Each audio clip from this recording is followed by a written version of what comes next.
नमस्कार दोस्तों, स्टडी 91 पर आप सबका हार्दिक स्वागत अभिनंदन है। तो आशा उम्मीद करता हूं कि एकदम जबरदस्त मस्त स्वस्थ होंगे। और आज एक बार पुनः आप सबके सामने उपस्थित हुआ हूं नागरिकता और संघ राज्य क्षेत्र के विषय में लेकर, यानी कह सकते हैं कि भारतीय संविधान का भाग 1 और भाग 2। भाग 1 में हमारा जो है भारतीय संविधान के भाग 1 में संघ और उसके राज्य क्षेत्र के विषय में उल्लेख किया गया है, जबकि भाग 2 में नागरिकता का उल्लेख किया गया है। भाग 1 जो है आर्टिकल 1 से लेकर 4 तक तथा आपको जो है नागरिकता 5 से लेकर आपको 11 तक नागरिकता का प्रावधान किया गया है।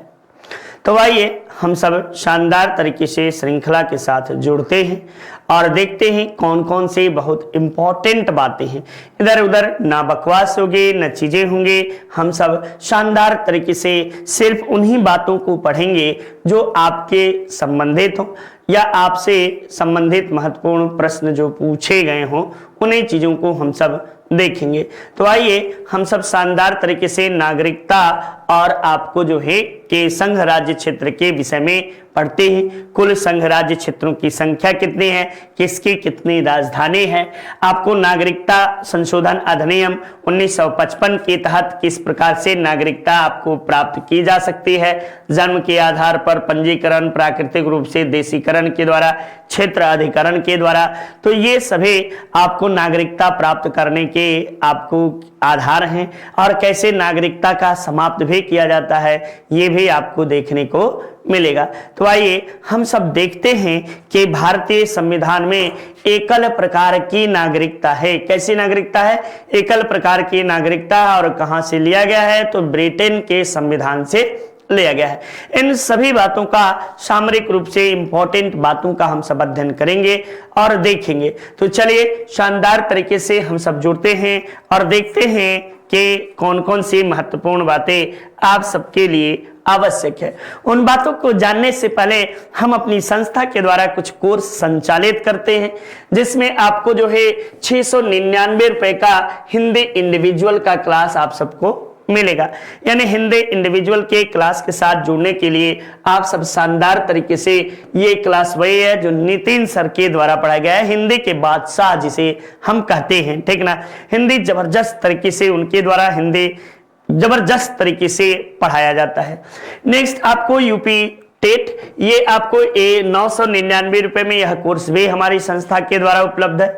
और ये कोर्स उन विद्यार्थियों के लिए है जो आपको प्राथमिक शिक्षक बनना चाहते हैं। प्राथमिक शिक्षक बनने के कड़ी का ये पहला स्टेप माना जाता है। बीएड कर लीजिए या बीटीसी कर लीजिए, उसके बाद आप जब तक टेट का एग्जाम क्वालिफाई नहीं करेंगे तब तक आप प्राथमिक टीचर बनने के एलिजिबल नहीं हैं। ऐसी स्थिति में आप अपनी तैयारी को निरंतर जारी रखिए, सफलता आपके कदमों को चूमेगी। नेक्स्ट देखिए सुपर टेट, शानदार तरीके से ये कोर्स, इसमें कुल 14 सब्जेक्ट आपको पढ़ाए जाते हैं। 14 विषय हैं, ठीक ना। 14 विषय और 14 टॉपिक, बड़ा ही कठिन है, ठीक ना। रीजनिंग, मैथ, कंप्यूटर, इतिहास, भूगोल, साइंस, करेंट, हिंदी, संस्कृत, अंग्रेजी, सब इसमें मैथ्स सब आपको मिलेगा, ठीक। तो कोई ऐसा सेगमेंट नहीं जो इसमें छूटा हो। तो ऐसे कह सकते हैं इसमें 14 आपको सब विषय हैं और उन 14 विषयों को आपको पढ़ना पड़ेगा। साथ ही साथ आरो के हिंदी का शानदार श्रृंखला पेड कोर्स हिंदी हमारी संस्था के द्वारा चलाया जा रहा है, आप इसे परचेज कर सकते हैं। इसके अलावा एसएससी जीडी शानदार तरीके से 699 रुपए में। एसएससी जीडी ये युवाओं के लिए है जो सेना में शामिल होना चाहते हैं और राष्ट्रभक्ति को प्रदर्शित करना चाहते हैं, यानी अपने राष्ट्रभक्ति को पराकाष्ठा पर ले जाने के लिए आप इस एग्जाम को क्वालिफाई आपको करना पड़ेगा, ठीक ना। नेक्स्ट देखिए वीडियो का मॉक टेस्ट, आप 249 रुपए में इस मॉक टेस्ट को परचेज कर सकते हैं और इससे जरूर पढ़िए, जुड़िए, मॉक टेस्ट बहुत जरूरी है। नेक्स्ट ये देखिए संघ और राज्य क्षेत्र के विषय में हम चर्चा करते हैं। पहले संघ, इसका उल्लेख संविधान के भाग 1 में किसमें किया गया है? भाग 1 में। और अनुच्छेद कितने में? तो अनुच्छेद बेटा आप याद रखिएगा, अनुच्छेद यहां पे अनुच्छेद जो है 1 से 4 तक, 1 से 4 तक ये आपको उल्लेख किया गया है। अब भाग 1 में संघ और उसके राज्य क्षेत्र अर्थात अनुच्छेद 1 के अनुसार आपको भारतीय संविधान में भारत अर्थात इंडिया या इंडिया अर्थात भारत कहकर संबोधित किया गया है, ये बातें, ठीक ना। तो चलिए देखते हैं भारतीय संविधान के अनुच्छेद 1 सब सेक्शन 1, इसे सब सेक्शन बोलते हैं, ठीक ना, सब सेक्शन बोलते हैं, ठीक। तो सब सेक्शन 1 में आपको कहा गया भारत अर्थात इंडिया राज्यों का संघ होगा। ये क्या है? राज्यों का संघ होगा, ये फेडरेशन नहीं है, ये बातें, ये यूनियन है, union of states. Bharat as versus as India आपको जो है यूनियन ऑफ स्टेट्स यानी भारत अर्थात इंडिया राज्यों का संघ है, इस बात का जिक्र आपको किया गया है। वहीं आर्टिकल 2 में इसके तहत भारतीय संघ में नए राज्यों के प्रवेश अथवा स्थापना के संसद को शक्ति प्राप्त है, यानी राज्यों के गठन या राज्यों के सीमाओं के नामों में परिवर्तन, ये नए राज्यों के स्थापना या अधिग्रहित राज्य के नामकरण करने की शक्ति किसे प्राप्त है? तो भारतीय संसद को प्राप्त है, यानी संसद को ये अधिकार प्राप्त है कि वो कुछ भी कर सकता है संघ राज्य क्षेत्र के संबंध में। चूंकि आप सबको पता है कि भारत एक संप्रभु राज्य है। संप्रभु का मतलब होता है, इसके लिए संप्रभु राज्य होने के लिए आपको मुख्य रूप से कह सकते हैं कि इसके ऊपर कोई दूसरी सत्ता स्थापित नहीं है, इसीलिए भारत को राज्य कहते हैं, जबकि अन्य प्रदेश हम बोलचाल की भाषा में तो राज्य कहते हैं, लेकिन वह राज्य नहीं है। राज्य के होने के लिए 4 आपको आधार चाहिए। राज्य के लिए 4 आधार कितने होने चाहिए? तो 4 होने चाहिए। पहला क्या है? निश्चित भूभाग, ये सब देखते चलिए,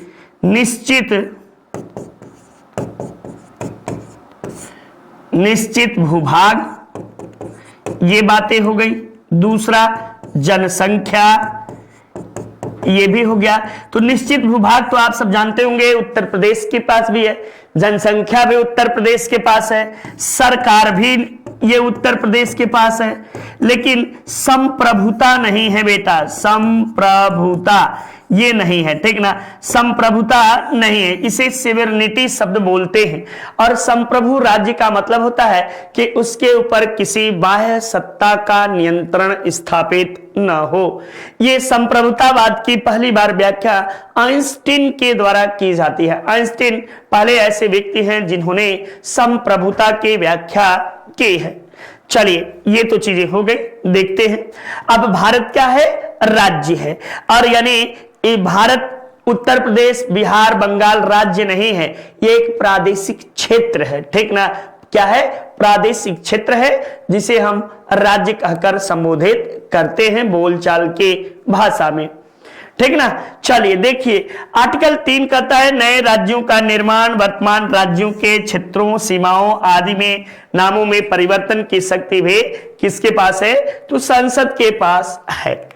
संसद साधारण बहुमत से नए राज्यों का निर्माण कर सकती है।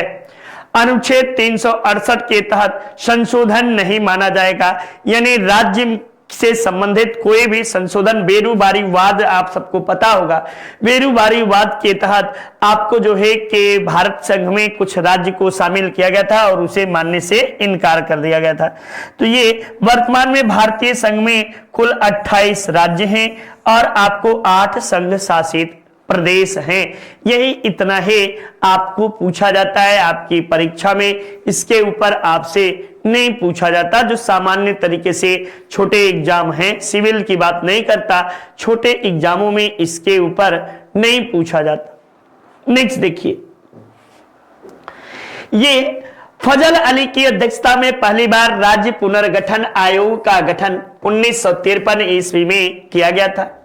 इस आयोग के 2 आपको सदस्य थे, के मुंशी और आपको हृदयनाथ कुंजरू, एच.एन. कुंजरू, कन्हैया लाल माणिकलाल आपको जो है पणिक्कर और आपको हृदयनाथ कुंजरू 2 अन्य सदस्य थे। आपको राज्य पुनर्गठन अधिनियम जो है ये कब लागू हुआ? तो 1956 ईस्वी में लागू किया गया। वैसे आप सबको बता दें कि 1948 ईस्वी में आपको डॉक्टर राजेंद्र प्रसाद के द्वारा एक प्रांतीय भाषा आयोग का या भाषाई प्रांतीय आयोग का गठन किया गया था, इसकी धर समिति की अध्यक्षता में। इसके धर जो थे इनकी अध्यक्षता में, और इन्होंने एक सीधी सीधी लाइन में भाषाओं के आधार पर राज्यों के गठन को एक सिरे से मानने से इनकार कर दिया।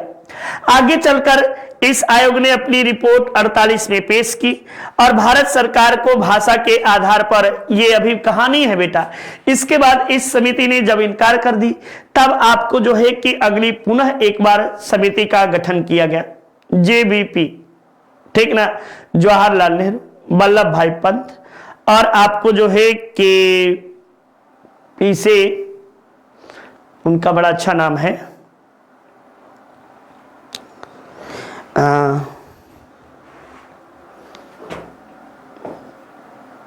ठीक नाम उतर गया है। इनकी अध्यक्षता में आपको एक आयोग का गठन किया जाता है। उस आयोग ने भी भाषा के आधार पर एक सिरे से राज्यों के गठन की बातों को अस्वीकार कर देता है। ठीक, ये गोविंद बल्लभ पंत समिति, ठीक ना, पंत पीछे पंत था, तो ये आपको जो है एक सिरे से खारिज कर देता है। ऐसी स्थिति में आगे चलकर आंध्र प्रदेश भाषा के आधार पर गठित होने वाले एक राम लल्लू रहते हैं, वो जो है भाषा के आधार पर आंदोलन करते हैं और अंत में अपने प्राणों को न्यौछावर कर देते हैं, आत्महत्या आत्मदाह कर लेते हैं। ऐसी स्थिति में देश में बड़ा व्यापक स्थिति नेहरू सरकार के समक्ष आ जाती है।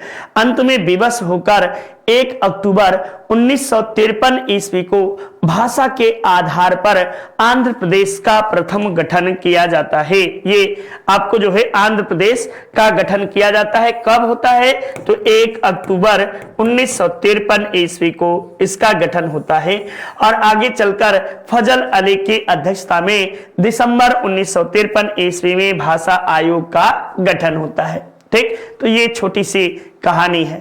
अब देखिए उससे संबंधित कुछ महत्वपूर्ण प्रश्नों को देखते हैं। भारत के निम्नलिखित में, संविधान के निम्नलिखित में से किस प्रावधान के अंतर्गत भारतीय संसद को नए राज्यों के गठन करने का अधिकार, नए राज्यों को बनाने का अधिकार दिया गया है? अनुच्छेद 1 में, 2 में, 3 में या 4 में? तब नए राज्यों के गठन का अधिकार जो है ये अनुच्छेद 3 में किया गया है। कितने में? 3 में किया गया है। नेक्स्ट, नए राज्यों के गठन की शक्ति किस में निहित है? तो भारतीय संसद में नए राज्यों के गठन की शक्ति आपको निहित है। नए राज्यों के गठन, पुनः राज्यों की सीमाओं में परिवर्तन, या आपको जो है भारत के क्षेत्र में शामिल किए गए जो राज्य हैं डोमिनियन स्टेट्स टाइप में, जैसे आपको सिक्किम को भारत में शामिल किया गया था, तो ये आपको जो है कि सभी का अधिकार संसद को है। संविधान के प्रथम अनुच्छेद के अनुसार भारत अर्थात इंडिया राज्यों का समूह होगा। ठीक ना, ये क्या होगा? राज्यों का समूह होगा। ये बातें आप जो है याद रखिएगा, यूनियन ऑफ स्टेट्स की बातें करते हैं। ठीक, कैसा होगा? अच्छा, राज्यों का समूह ऑप्शन में दिया है बेटा, यूनियन ऑफ स्टेट्स, ठीक ना, राज्यों का समूह, लेकिन हिंदी तो यही हुआ यार, राज्यों के समूह दिया है, राज्यों का समूह होगा। ठीक ना, ये राज्यों का समूह, के और का देकर देखिए कितना फंसाया है। राज्यों के समूह नहीं, राज्यों का यूनियन होगा। नेक्स्ट देखिए, भारत में संघ राज्यों का प्रशासन होता है। तो भारत में संघ राज्यों का प्रशासन किसके द्वारा होता है? राष्ट्रपति द्वारा, उपराज्यपाल द्वारा, गृह मंत्री द्वारा या प्रशासक द्वारा? तब आप क्या देंगे, तब आप राज्यों का प्रशासन होता है राष्ट्रपति के द्वारा। और कुछ राज्यों में आपको राज्यपाल उपराज्यपाल होते हैं और कुछ राज्यों में प्रशासक के रूप में राष्ट्रपति के प्रतिनिधि काम करते हैं।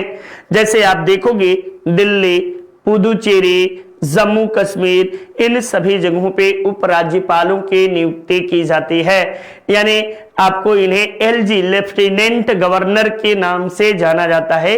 जबकि चंडीगढ़, दमन दीव, आपको अंडमान निकोबार, इन सभी जगहों पे प्रशासकों की नियुक्ति की जाती है। ये हमारी संस्था की अपनी हिंदी, शानदार तरीके से आप इसे परचेज कर सकते हैं। इसे खूब मन लगा के पढ़िए और 199 रुपए में ये आपको उपलब्ध है।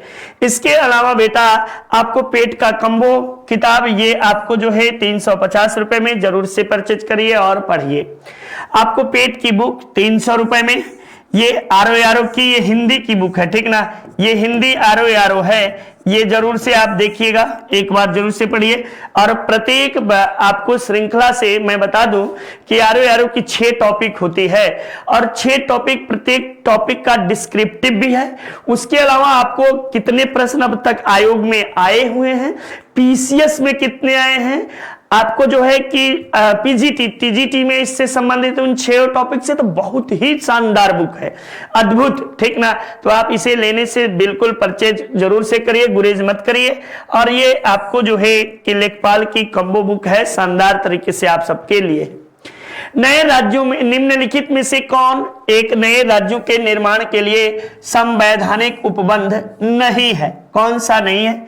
किसी राज्य का क्षेत्र को बढ़ाकर आपको, या आपको जो है कि किसी राज्य का क्षेत्र घटाकर, तो बढ़ाकर भी कर सकते हैं, 6 घटाकर भी कर सकते हैं। किसी राज्य का परिवर्तन कर सकते हैं, बिल्कुल। एक राज्य संघ क्षेत्र शामिल कर सकेगा, एक राज्य संघ राज्य क्षेत्र शामिल कर सकेगा ना भैया, ये राज्य को अधिकार नहीं है, ये तो संसद को अधिकार है, ठीक ना। संसद के द्वारा किया जाएगा, न कि राज्यों के द्वारा। भारतीय संघ के अंतर्गत किसी राज्य को मिलाने का अधिकार किसे है? तो भारतीय राज्य के अंतर्गत किसी संघ को मिलाने का अधिकार संसद में निहित है। सब संसद से संबंधित आपको जो है बातें हैं। भारतीय संविधान में नए राज्यों का सृजन, आर्टिकल नंबर 1, तो संविधान की किस अनुसूची में संशोधन करना होगा? तो पहली अनुसूची में संशोधन करना होगा, ठीक ना। पहली अनुसूची में भारत राज्य जो है संघ और उसके राज्य क्षेत्र का उल्लेख किया गया है। संघ एवं उसके राज्य क्षेत्र का उल्लेख किया गया है। ये बातें आप याद रखिएगा, राज्य क्षेत्र का उल्लेख किया गया है, ये चीजें। नेक्स्ट देखिए, राज्य पुनर्गठन आयोग ने 1956 ईस्वी में कितने राज्यों को संघ में शामिल किया? तो नए राज्य पुनर्गठन आयोग के तहत 1 नवंबर 1956 को 14 राज्य और 6 संघ राज्य क्षेत्रों का गठन किया गया। और भाषा के आधार पर गठित होने वाला पहला राज्य आपको कौन है? तो आंध्र प्रदेश है। और दूसरा राज्य कौन है? तो गुजरात है। तेलंगाना राज्य बन जाने के बाद भारत में राज्यों की संख्या क्या हो गई थी? तो 29 राज्य हो गए थे तेलंगाना बनने के बाद, ठीक ना। तेलंगाना बनने के बाद 29 राज्य हो गए थे। नेक्स्ट, यूजीसी नेट पेपर 1 शानदार तरीके से हमारी संस्था की ओर से पढ़ाया गया है, आप इसे परचेज कर सकते हैं और खूब मन लगा के पढ़िएगा। ये उन विद्यार्थियों के लिए है जो पोस्ट ग्रेजुएशन में 55% से अधिक मार्क्स प्राप्त किए हैं, या जो असिस्टेंट प्रोफेसर बनना चाहते हो उनके लिए भी ये शानदार श्रृंखला है। तो आप सबसे आशा उम्मीद है कि चीजें बेहतर तरीके से समझ में आप सबको आ रही होंगी और आप सब श्रृंखला के साथ जरूर जुड़ेंगे। तो चलिए आगे की कार्रवाई को जारी रखते हैं हम सब। ये देखिए, किस संविधान संशोधन द्वारा दिल्ली को राष्ट्रीय राजधानी क्षेत्र में शामिल किया गया? ये आपको कई बार महत्वपूर्ण प्रश्न आपसे ये पूछा जाता है कि दिल्ली को किस संवैधानिक संशोधन के तहत शामिल किया गया है, तो आपको 69वां या 68वां, किसके तहत, 69वां संविधान संशोधन के तहत दिल्ली को राष्ट्रीय राजधानी क्षेत्र यानी एनसीआर, नेशनल कैपिटल रीजन के रूप में इसे शामिल किया गया और इसे दर्जा दिया गया है। दिल्ली संघ शासित क्षेत्र में हरियाणा, राजस्थान और उत्तर प्रदेश के राज्यों को भी, जिलों को भी शामिल किया गया है। सबसे अधिक हरियाणा के आपको और सबसे कम राजस्थान के 2 जिले हैं, ठीक ना, ये बातें भी।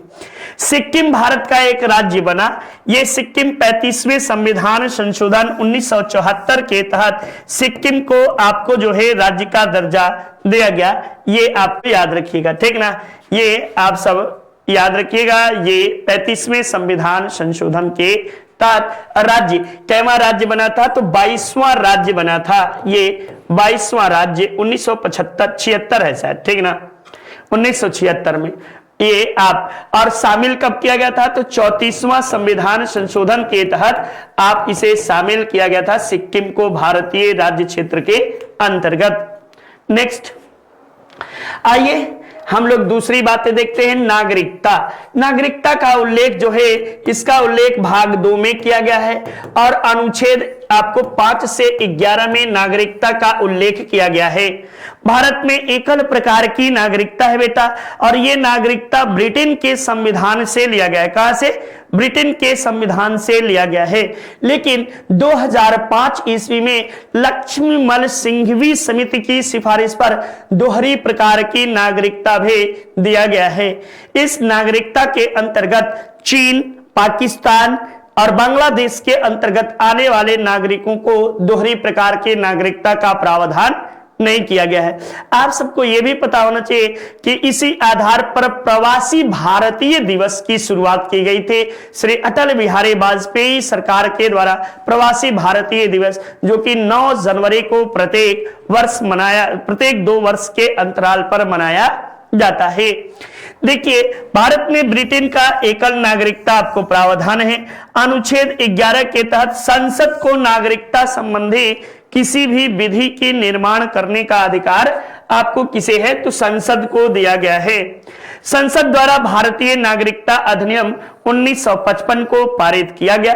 नेक्स्ट, ये भारतीय नागरिकता कुल 5 प्रकार से प्राप्त की जा सकती है। जन्म से, वंश परंपरा से, पंजीकरण के द्वारा, देशीकरण के द्वारा या अर्जित भूमि के आधार पर। यानी आपको 1, 2, 3, 4, 5 प्रकार से ये आप नागरिकता प्राप्त कर सकते हैं और 3 प्रकार से नागरिकता आप त्याग सकते हैं। पहला, किसी अन्य देश की नागरिकता ग्रहण करने के पश्चात आपकी नागरिकता स्वतः निलंबित हो जाती है। नागरिकता त्यागने पर भी, यानी आप किसी देश के नागरिक बन गए हैं और नागरिक छोड़ना चाहते हैं तो भी, या आपको जो है सरकार द्वारा भी वंचित करने का अधिकार है। यानी आप किसी बड़े बड़े एक्ट के तहत, जैसे आपको पोटा के तहत, आतंकवाद निरोधक कानून के तहत, या इस तरह से आप देश विरोधी गतिविधियों में यदि पाए जाते हैं तो ऐसी स्थिति में देश आपको नागरिकता से वंचित किया जा सकता है। जैसे आप दिवालिया होकर भाग जाइए देश से, तो देश की आर्थिक क्षति हुई, ऐसी स्थिति में भी आपकी नागरिकता भारत सरकार के द्वारा समाप्त की जा सकती है। अब नागरिकता में कुल अनुच्छेद 6 में भारत से पाकिस्तान को प्रव्रजन होता है, ठीक ना, प्रव्रजन करने वाले यानी माइग्रेट करने वाले, ठीक ना, जो भारत से पाकिस्तान को चले गए हैं, उन पाकिस्तान से भारत को प्रव्रजन करने वाले कुछ व्यक्तियों के नागरिकता से संबंधित उपबंध आपको किया गया है, ठीक ना। यानी जो व्यक्ति देश के विभाजन के समय पाकिस्तान से भारत को आए थे, उनको नागरिकता देने के प्रावधान से संबंधित बातों का जिक्र किया गया है। अनुच्छेद 7 में पाकिस्तान को प्रव्रजन करने वाले कुछ व्यक्तियों के नागरिकों के अधिकारों का उपबंध, यानी आर्टिकल नंबर 7 के तहत वैसे व्यक्ति जो भारत से विभाजन के बाद पाकिस्तान चले गए थे, उनकी नागरिकता को समाप्त करने का प्रावधान इसमें किया गया है।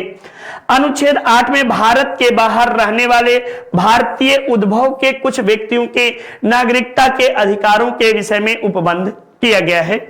आर्टिकल 9 में आपको जब कोई व्यक्ति स्वेच्छा से किसी विदेशी राज्य की नागरिकता नागरिक हो जाता है अपनी इच्छा से, यानी देश उस निकालता नहीं है। हम गए अमेरिका कमाने, अमेरिका हमको मजा आने लगा, हम अमेरिकी बन गए, ठीक ना। अमेरिका देश की नागरिकता यदि ले लेते हैं तो ऐसी स्थिति में भारतीय नागरिकता उसकी स्वतः समाप्त हो जाएगी। इस बात का प्रावधान किया गया है। Hindi individual bye Nitin sir, शानदार तरीके से नितिन सर के द्वारा इसे पढ़ाया गया है। मात्र 999 रुपए में आप इस कोर्स को परचेज कर सकते हैं। खूब मन लगा के पढ़िए, शानदार तरीके से पढ़िए, अपने अध्ययन को निरंतर जारी रखिए। आशा उम्मीद करता हूं कि आप सबको सारी चीजें बेहतर तरीके से समझ में आ रही होंगी। ये 10 जनवरी 2022 को नागरिकता संशोधन अधिनियम 2019 में आपको जो है लाया गया था, लागू हुआ था, और 10 जनवरी को ये अधिनियम जो है लागू हुआ, ठीक। अधिनियम, ये नागरिकता संशोधन अधिनियम जो है 1919, ये कब लागू हुआ? तो 10 जनवरी आपको 2020 को लागू किया गया। इस अधिनियम के तहत अफगानिस्तान, पाकिस्तान, बांग्लादेश से आपको हिंदू, सिख, बौद्ध, जैन, पारसी और ईसाई यानी कुल 6 समुदाय के लोग जो थे ये भारत में प्रवासी देने के नागरिकता का प्रावधान किया गया। बड़ा बवाल कटा था इस पे, ठीक ना। इसमें मुस्लिम लोगों को शामिल नहीं किया गया था और भारत सरकार का तर्क यही था कि चूंकि ये वहां पे पूर्ण बहुमत के रूप में है और देश का विभाजन, चाहे पाकिस्तान, चाहे अफगानिस्तान, चाहे आपको जो है बांग्लादेश, ये आपको धर्म के आधार पर हुआ था। तो यहां तो मुस्लिम बहुसंख्यक है, तो मैं बहुसंख्यक लोगों को नागरिकता क्यों दूं, ऐसी बातें आपको प्रावधान किया गया था। नेक्स्ट आइए महत्वपूर्ण प्रश्नों की श्रृंखला को देखते हैं। भारत के संविधान के किस भाग में हम नागरिकता से संबंधित प्रावधानों को पाते हैं? तो भाग 2 में नागरिकता का उल्लेख आपको मिलता है। किसमें? भाग 2 में नागरिकता से संबंधित बातों का जिक्र किया गया है। भारतीय संविधान में निम्न में से कौन सी नागरिकता प्रदान करता है? तो एकल प्रकार की नागरिकता आपको प्रदान किया जाता है। किस प्रकार की? एकल प्रकार की नागरिकता बेटा आप सबको भारतीय संविधान में दिया गया है। नेक्स्ट अगले प्रश्न को हम लोग करते हैं। अगला प्रश्न, ये आपको भारतीय नागरिकता प्राप्त नहीं की जा सकती है। नहीं की जा सकती। कैसे?